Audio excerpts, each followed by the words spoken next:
Question है कि जो हम आपके पाठ प्रक्षालन करते हैं उसमें फूल और ड्राई फ्रूट्स ये सब चढ़ाते हैं, तो मुझे टोका किसी ने कि आप ड्राई फ्रूट्स पैरों में चढ़ा देते हो फिर उन्हीं को खा लेते हो, फिर और जो फल का टोकरा चढ़ाते हैं बोले वो तो एक निर्माल्य हो गया, तो आप उसको कैसे वापस यूज़ में ले लेते हो?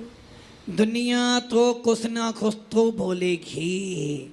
यदि दुनिया ना टोके तो दुनिया कैसे कहलाएगी? इसलिए दुनिया क्या कहती है एक कान से सुनो, दूसरे कान से निकाल देना।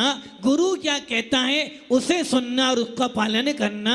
वो जानते हैं कि तुमने पैरों में गुरु के चरणों में आपने मेवा चढ़ाई तो तुमने कैसे खाली? बोले भैया पैरों की मेवा किसी पुण्यशाली को प्राप्त होती है और मैंने खाई, तेरा पेट क्यों जलता है? अरे मैं क्या करती हूँ, दुनिया की आदत है, दूसरों की दृष्टि तो दूसरों पे तो नजर रखते हैं किंतु अपने ऊपर दृष्टि नहीं डालते हैं। इसलिए ध्यान रखना, मैं तो बार बार कहता हूँ दुनिया कुछ ना कुछ तो कहेगी और दुनिया के अनुसार पे चलोगे तो घर में शांति से जी भी नहीं पाओगे। इसलिए दुनिया की बातें जो अच्छी लगे वो तो सुनना, किंतु जो बातें दुनिया की तुम्हें मोक्ष मार्ग से दूर करें, गुरुओं से दूर करें, उसे भारी डिलीट कर देना।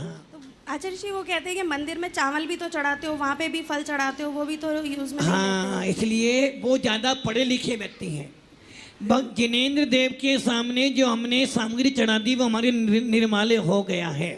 जो हमने जिनवानी के सामने वस्तु चढ़ा दी वो हमारे निर्माल्य हो गया है, किंतु जो वस्तु हमने गुरु को चढ़ाई है वो गुरु की हो गई है। वो गुरु जिसको दे दे वो भाग्यशाली होता है। नमस्ते महाराज जी। महाराज जी मेरा एक क्वेश्चन और है कि गुरुओं के सामने कोई ऐसी बात हो जो बताना तो बहुत ज़रूरी हो लेकिन ना बताना एक मजबूरी हो, तो क्या किया जाए? पहली बात तो ये ध्यान रखना, गुरु को यदि आपने दिल में स्थान दिया है, जब डॉक्टर को सारी बातें बतलाते हो, यदि डॉक्टर से बात छुपाओगे तो रोगी बन जाओगे और यदि वैद्य से बात छिपाओगे तो मरण को प्राप्त हो जाओगे। वैसे ही गुरु से यदि बात छिपाओगे तो संसार में डूब जाओगे। मजबूरी कितनी भी हो, यदि गुरु बनाया है तो कोई बात छिपाना नहीं। हो सकता है गुरु तुम्हें सही मार्ग बतला दे और आपका कल्याण हो जाए। नमस्ते आचार्य।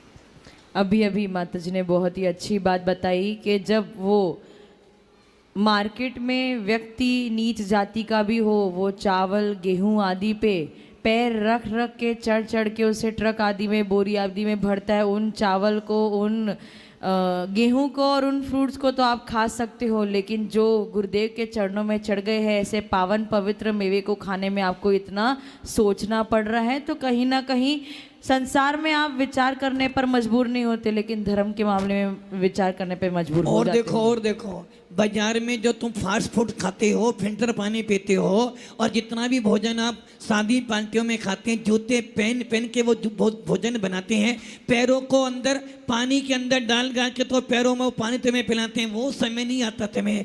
और पावन पुनीत साधु संतों के चरणों में यदि मेवा चढ़ा दी तो आपको विकल्प हो रहा है। इसलिए कहता हूँ